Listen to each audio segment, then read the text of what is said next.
Ha? Uterostome. Ano? Ano klaseng cleavage meron ang uterostomes?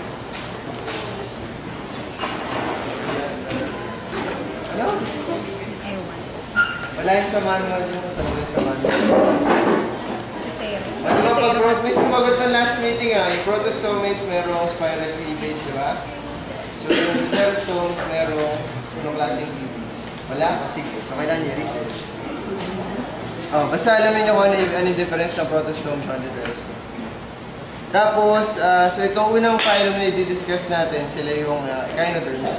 So mga sea stars. So although ganito yung mukha nila, sila actually yung closest relatives natin sa the rest of the animal kingdom.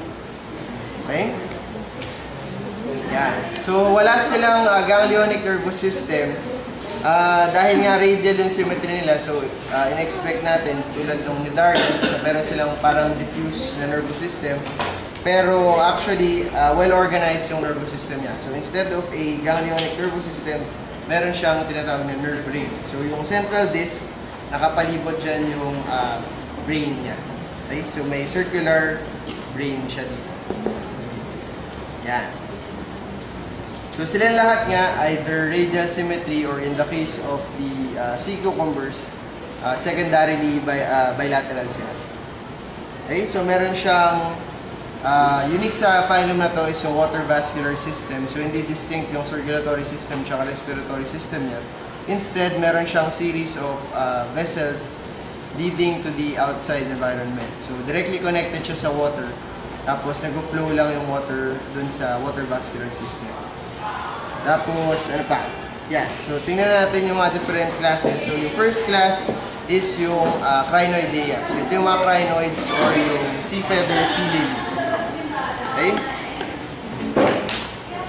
So, yung orientation kasi ng orientation, yung body niya is just differentiated, so for all echinoderms, into the oral and the aboral sides. Okay? So, parang sa Cnidarians, meron kang epidermis tsaka gastrocdermis. So, up and down lang. Dito, meron namang oral tsaka aboral. So, depending on the phylum, iba-iba din yung oral and aboral sides niya. For this phylum, yung mga crinoids, so ito sila. Mukha silang multi-branch na brittle star. Okay? Pero difference, kung titingnan nyo yung bawat arm niya, meron pang maliliit na branches. So, yun yung tinatawag na pinnules. Okay? So, mga suspension feeders to, naka-anchor sila sa isang substrate. Either may stalk sila, yung mga may stalk ang tinatawag na sea lilies. Yung wala, mga crinoids or sea feathers. Tapos, nakabukas lang yung arms nila. So, open lang yan, dumadaan yung current, nag-gather sila ng food from water column. Okay? So, dito sa phylum Crinoidea, meron kang oral axis which is facing upward. So, sila lang yung class ng echinoderms with the oral axis facing upwards. Tapos yung aboral is yung facing the substrate. Okay? So, the rest, lahat ng oral sides nila faces the substrate. Yan. So, ito sila. So, yun nga. They can either be sedentary kung meron silang stalk or pwede din sila mag-swim sort of pag ginagalaw nila arms nila. Yan. So, yun lang din sa maliliit pa na branches? Pinnules. Yan. Tapos kung titignan nyo rin, actually, nag-branch din siya dito sa may base.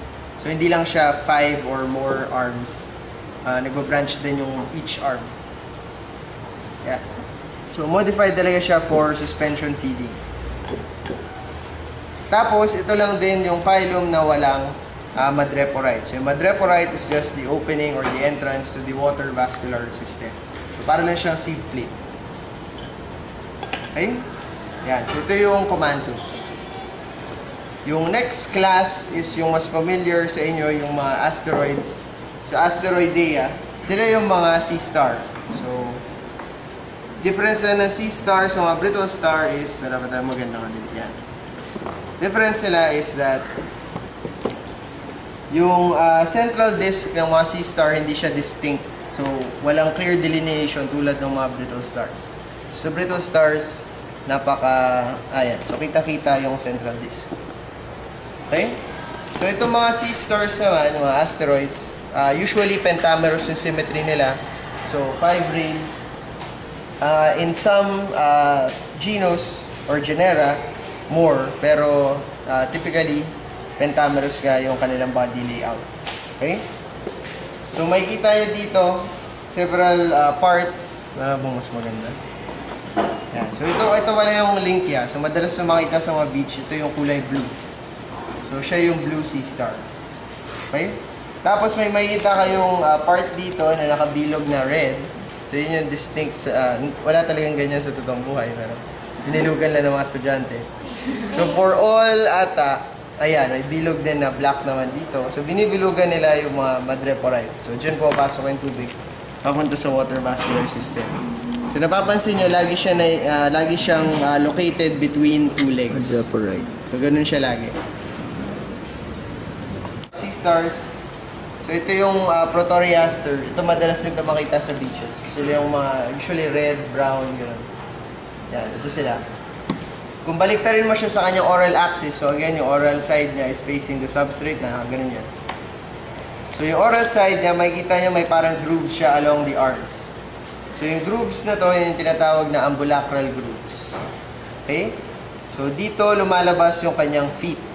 So, sa echinoderms, the arms contain the feet. The tube feet. Yan. So, yun lang. Ambulacral grooves, meron tube feet. Yung tube feet, nakokontrol yun by regulating the water flow sa water vascular system. Okay? So, sa center nung, yan, sa gitna ng ambulacral grooves, nandun naman yung mouth. Okay? So, ito, may cross-section kayo ng mouth dito. So, meron pa siyang parang teeth-like structures dito. Okay? So, isa pa pala. So, mga echinoderms, although ganito yung mukha niya, mukha siya may exoskeleton, silang lahat ay puro endoskeleton. Okay?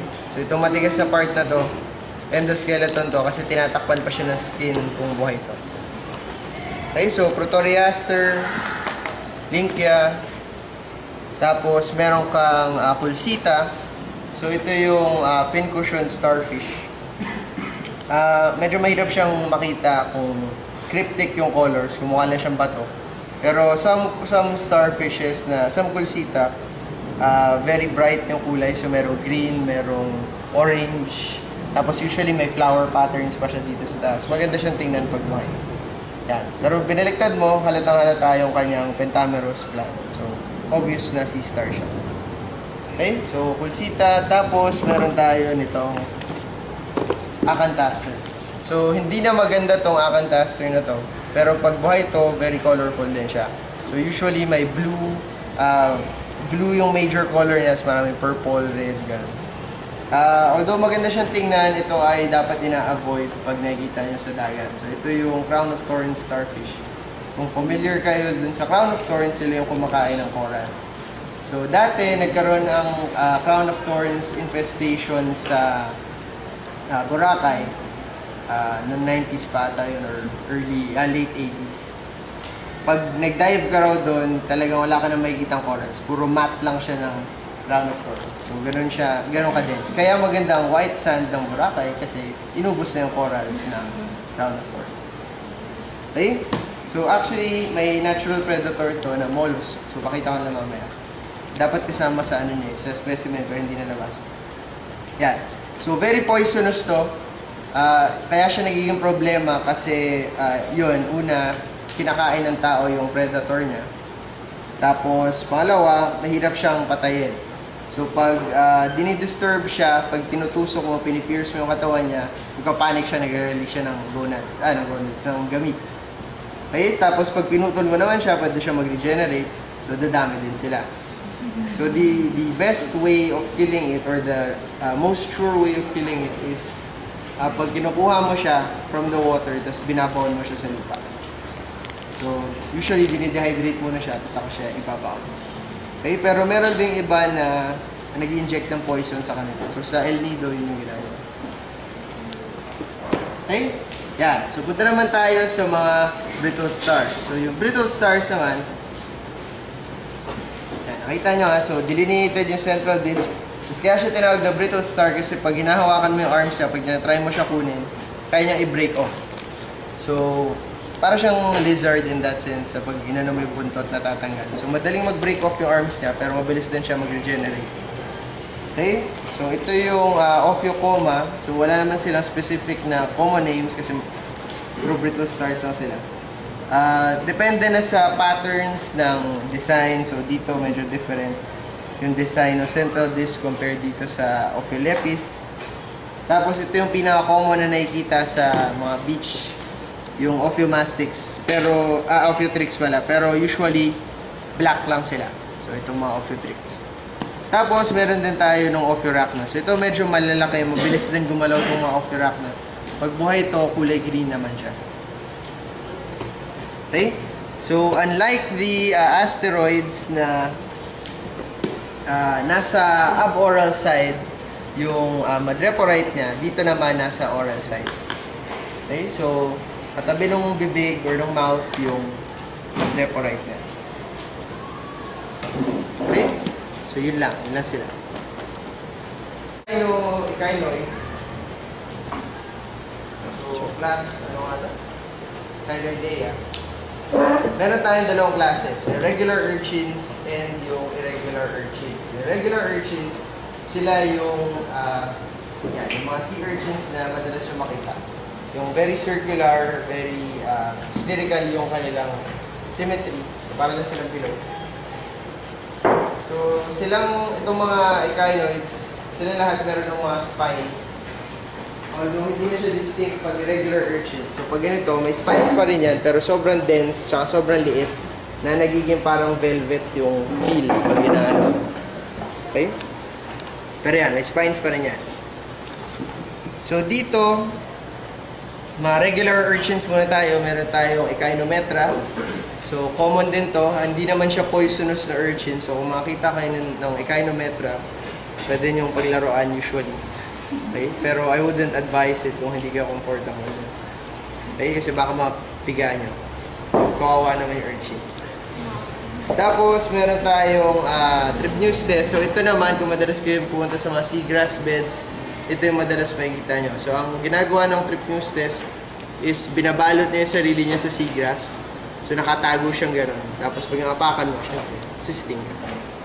Okay, so colorful din yung spines nito. May orange, may green yan. That's very short lang. So, yung pinaka-common na nakikita na urchin is ito. Yung diadema. So, yung diadema, ito yung mga black na sobrang haba ng spines. Tapos, kung nakikita nyo sa totoong buhay, papansin nyo meron siyang mata. So, pag nilalapit nyo yung kamay nyo, nag-a-adjust yung spines niya, sinusundan niya yung source. Okay? So, pag masting kayo nitong mga urchins, the best thing to do is, alam nyo ba? Ihian. Yun, ihian. Tama. So, pag jellyfish, mas okay na gumamit ng vinegar. Pag sea urchins, mas okay na ihian. Okay? Ha? Something about yung chemical composition ng sting. Yan. Tapos, sa mga irregular urchins naman, so kaya sila irregular kasi flat sila, tas usually iba yung shape. So, ito yung Echinodiscus. Flattened nga siya, tapos makikita nyo, meron siyang parang grooves dito. So, kaya hindi madalas makita itong mga irregular urchins kasi nagbaburrow sila. So, nagbaburrow yung mga urchins na to. Yung use nitong mga butas or grooves na yan is para makadaan yung sand pag nagbaburrow sila. So, ito yung tinatawag na lunules. So, L-U-N-U-L-E-S. Lunules. Tapos, makikita nyo rin, so dito sa Echinodiscus, meron kang aboral end, meron kang oral end. Okay? So, aboral and oral. So, tingnan nyo lang. Kung yung grooves niya radiates all the way to the center, yun yung oral end. Kung hindi, ganyan lang siya, yan yung aboral end. So, ito, makikita nyo may parang flower pattern siya dito. So, may 5 petaloids ka. Each petaloid is known as an ambulacral area. So, kung dun sa sea star, yung ambulacral groove